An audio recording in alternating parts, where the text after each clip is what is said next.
Now, at least 7 of his products contain these nanoparticles, while a total of 20 to 25 contain also a wide range of other toxic ingredients. So you've got a double whammy. You've got this very, very serious whammy of the nanoparticles, the ultramicroscopic particles. But making matters worse, there's also, or as bad, there's also a very wide range of other toxic ingredients. And these include a whole mix of carcinogens. I'll just mention the names. There's no need for the listeners to write them down, but just take my word for it or look at my book, Toxic Beauty. You'll find a description of them. They include carcinogens, unarguable carcinogens such as ethylene oxide, dioxane, nitrosamines, formaldehyde. They also include allergens, and they also include toxic hormonal ingredients. Now, according to one particular group called the Environmental Working Group, Perricone's products, 25 of his products, were posted as posing moderate to high hazards. Now, Dr. Perricone has failed to endorse a particular campaign for Safe Cosmetics Act, which has been launched in California, the California 2007 campaign, which requires cosmetic companies to disclose any toxic ingredients. So the sale of his products in California is technically illegal because he has not disclosed the toxic ingredients. Now, I want to come back to these nanoparticles, this ultramicroscopic particles, and some people are calling these now the universal asbestos. They're so dangerous.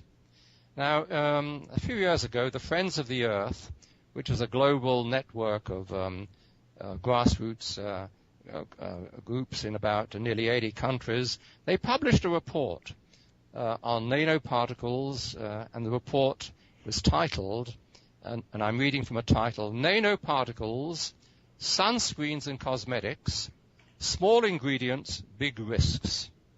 And they warned in very, very explicit terms that it's high time these high-risk products were taken off the market and banned.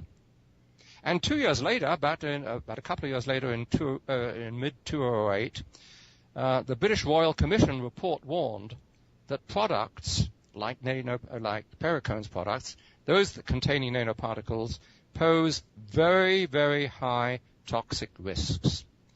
And I repeat, these are the highest risk products on the market.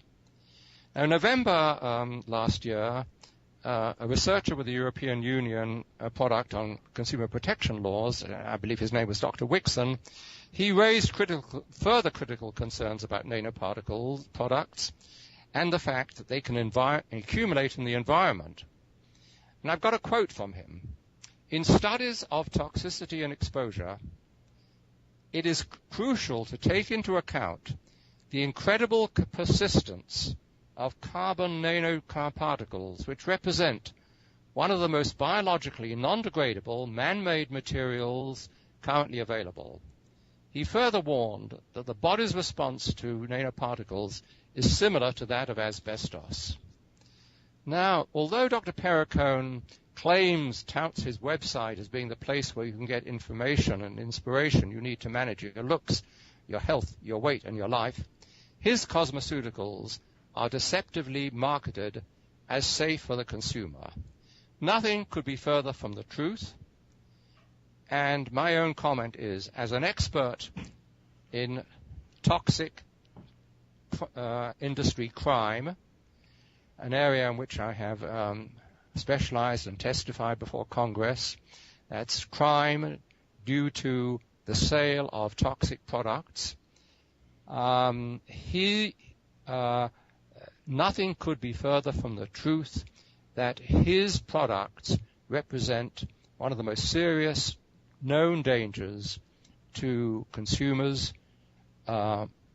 worldwide, and especially so for women who apply these regularly in the belief that they will get rid of wrinkles, make them more beautiful, as if growing old, it decreases beauty. I think beauty lies within, but that's another point. But this is the warning I want to give you, listeners, about Perricone products. Ban them.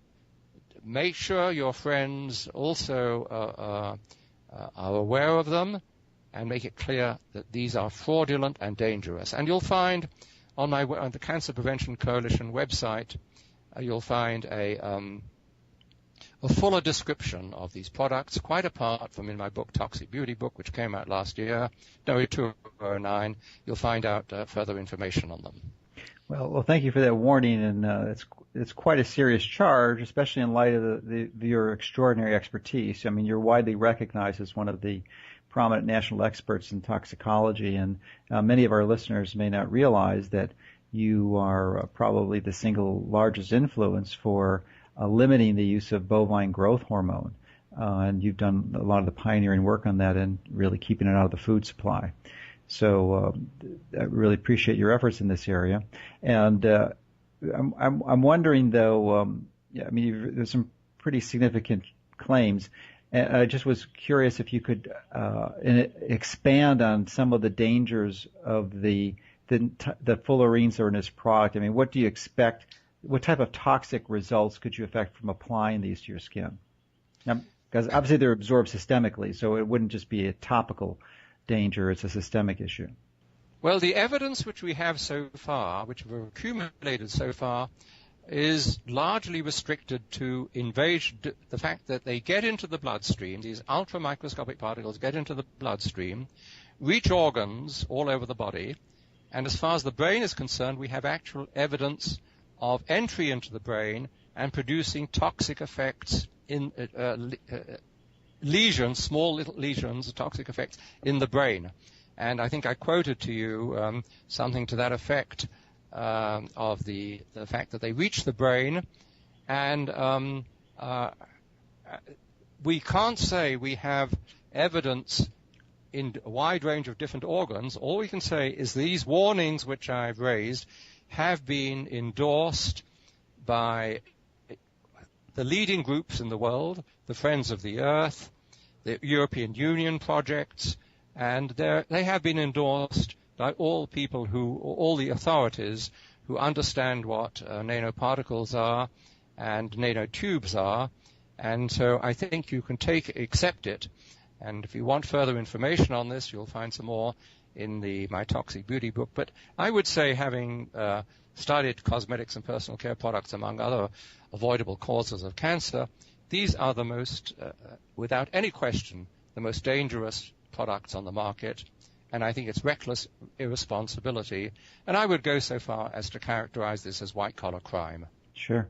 Well, it's a pretty serious charge. And I guess probably the most simplistic analogy would be the one you gave of asbestos, which is well recognized and really causes its damage because of a similar problem. It's just so fine. It bypasses the body's normal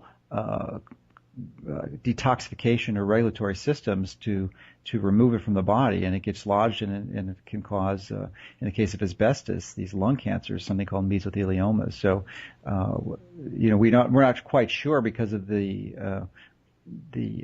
there hasn't been the length of time to be exposed to these nanoparticles, but my guess is that we could expect something similar, if not in fact mesotheliomas.